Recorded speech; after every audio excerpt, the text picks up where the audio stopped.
वो बिजली के बिल माफ़ करने से मिलता है, न कि हिंदू मुस्लिम करने से। इसलिए मेरा ऐसा मानना। दूसरा आपका सवाल था कि पेपर लीक का मुद्दा।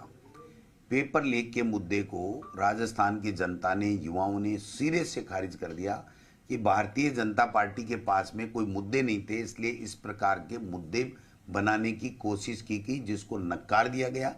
और मेरे तो आपने देखा होगा कि चुनाव की आचार संहिता के बाद में कुछ मेहमान दिल्ली से भेजे गए थे बीजेपी के द्वारा, लेकिन उससे तो और ज़्यादा उत्साह हमारे लोगों में आया और मार्जिन मेरा जीत का बढ़ा है।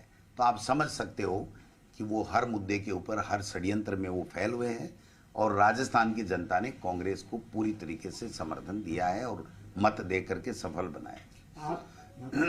आपका उस दौरान एक डांस का वीडियो काफी वायरल हुआ था उस ईडी की रेड के बाद में, वो क्या था? और देखिए, वो मेरा नामांकन की रैली थी और नामांकन की रैली में जो उत्साह, जो जुनून मेरे कार्यकर्ताओं में था, उस उत्साह और जुनून ने मुझे मजबूर कर दिया कि मैं इस लोकतंत्र के पर्व को खुशी के साथ में, डांस के साथ में मनाऊं। इसलिए मैंने वो जो मेरा, जबकि मैं कभी डांस वांस जानता नहीं हूं, लेकिन जो मेरे समर्थक थे उन्होंने कहा एंजॉय करो, हम जिताएंगे चुनाव, राजस्थान में कांग्रेस की सरकार बनेगी और लक्ष्मणगढ़ से गोविंद डोटासरा चौथी बार एमएलए बनेगा।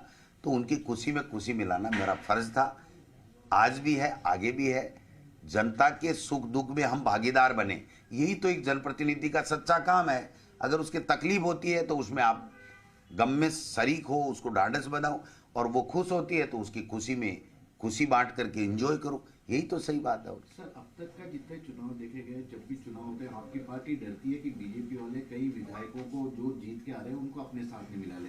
क्या आपकी पार्टी निर्दलीय और बागी लोगों से संपर्क में कब बाड़ेबंदी के लिए ले जा रहे हैं? जब हमारा पूर्ण बहुमत आ रहा है तो भैया ऐसे सवालों का कोई मतलब नहीं है। पूर्ण बहुमत की सरकार बन रही है और बीजेपी के दिन लद गए। अब भारतीय जनता पार्टी से न तो कोई डरने वाला है, न उससे कोई खींच करके जाने वाला है। वो अपना कुप्रयास करते रहें। जनता माई बाप होती है और जनता जो समर्थन जिसको देती है और जनता जिता करके भेजती है, वो आदमी फैसला करता है। इसलिए ये जो खरीद फरोख्त की जो भारतीय जनता पार्टी की जो कई सालों से चल रही है, उसको पूरे देश में, और मैं समझता हूँ कि राजस्थान की जनता ने उसको नकार दिया। नहीं नहीं सर, सवाल ये है कि मध्य प्रदेश, कर्नाटक सबका सबने हाल देखा, आपके बहुमत की सरकार थी, फिर भी हाथ से चली गई। इस बार क्या वो जो कहते हैं ना सर, दूध का जला छाछ को भी फूंक? नहीं, ऐसा अब चलने वाला नहीं है। राजस्थान ने तो पहले भी नकारा है इनके इन षड्यंत्र को, और आज षड्यंत्र रचने ही नहीं देंगे भाई साहब। पब्लिक ने ठोक के मतदान किया कांग्रेस के पक्ष में।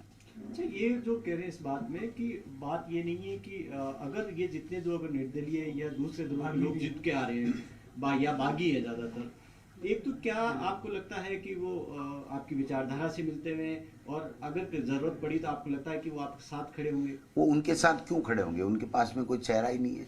उन्होंने चुनाव लड़ा मोदी जी, अमित शाह और नड्डा जी के चेहरे के ऊपर। हमने सामूहिक रूप से हमारे स्टेट लीडरशिप को आगे करके चुनाव लड़ा, और हमारे राष्ट्रीय जो अध्यक्ष खड़गे साहब हैं, राहुल जी हैं, प्रियंका जी ने, उन्होंने बहुत अच्छे तरीके से कैंपेन